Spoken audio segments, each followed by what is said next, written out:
law attorney and law professor Randy Kessler, criminal defense attorney Josh Teague, and trial attorney Marie Napoli. Great to have you all here. I kind of, gave out your names backwards, but that's, let me see, who's over here? That's Randy down there, that's Josh there, and that's Marie over there. All right, got you all. All right, Marie, let me start with you. What do you think it means, the fact that 2/3 of the defense team is gone now? This is a high-profile case. Usually, criminal defense attorneys don't mind being involved in a high-profile case, yet two have taken themselves out of this. I think that that's absolutely crazy. It's not often that you see attorneys removing themselves from a case, and that's usually a sign that there's some reason why they can no longer represent this client fully, whether they have information that would cause them not to be able to make misrepresentations to the court, because an attorney cannot put any false representations in front of a court, or there could have been just some kind of differences in the way that they wanted to proceed. But that, on top of having the judge removed, which is also, as a New York lawyer, a little bit bizarre. It's not so easy to have a judge removed in a case. Otherwise, attorneys would be making motions left and right, whoever was losing, and they felt that they were losing in front of that judge would move to have them relieved. So really interesting trial, to say the least. Yeah, you know, Josh, they have this special rule in Idaho, they have in some other jurisdictions as well, that you can bounce, you get to bounce one judge off of your case. You get one strike. It's like eliminating a juror. So, Josh, do you think that was just them looking to spin the bail wheel one more time to see if they could perhaps get a lower bail than $1 million? Yeah, I mean, I think they looked at it as, what do we have to lose here? I don't think they saw themselves ended up in a worse position than with this judge. They had history with this judge already, and I think they knew they were either going to produce the children or have to pay $1 million bond. And I don't think they were going to do either one of those. So they just, as you said, spun the wheel to see what they get next. Randy Kessler, let me talk about the lawyers one more time. You and I spent a lot of time talking about Casey Anthony years ago. Casey Anthony's attorney was known by no one before the trial. Afterwards, he's probably one of the 5 most recognizable attorneys in the nation. This case has been described by JJ's own grandfather, missing JJ, as bigger than the Casey Anthony case. I mean, there's more missing people, there's more dead bodies. Are you shocked that 2 of these attorneys have said, no thanks? No, I'm not. I mean, that's what good lawyers do. Good lawyers don't take a case just because of the fame, just because of the prestige. Look, lawyers have to make a living. I can't pay them, and they've got other clients that can pay them. You know, what if someone came into my office and said, I'll pay you whatever it takes, I want you to represent me. And I say, no, I want to represent this famous case for free. I mean, it's not fair to the client that can pay me. It's not fair to my family. There are a lot of reasons lawyers won't take a case or will step down from a case. But sometimes it's just because the witness or the client won't take the lawyer's advice. I might say, I don't want to call this person on your defense or as a witness, and the client may say, I'm in charge, it's my case, I want you to handle it this way. It's an opinion. I'd rather not be involved than handle the case the way the client wants. Josh, how difficult is it for attorneys to see a case like this the same way? Like, if you've got 3 attorneys, like if I put you 3, to defend me in court, I mean, do you think the 3 of you could agree on how to defend me?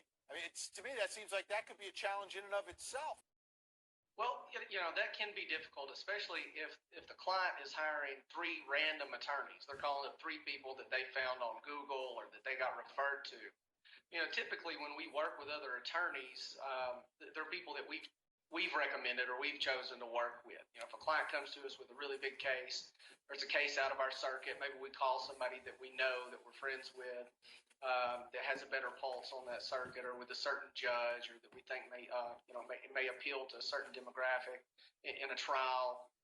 You know, those are generally relationships that we have beforehand, and it's not that difficult when you have that established relationship. I have worked on cases where I've got brought in to help somebody I didn't know, or somebody's came in and helped me that I didn't know, and you're really having to fill each other out and kind of establish the boundaries as who's going to do what and who's going to make what decisions, because you know, everybody can't be making the same decisions. It won't work. Marie, I look at this case and you know, we talk about the investigators from Arizona, investigators from Hawaii, investigators from Idaho, all involved. FBI is involved. So you've got a huge team piecing together, trying to figure out, first of all, where these two kids are, also trying to figure out, how did Lori Vallow's brother die?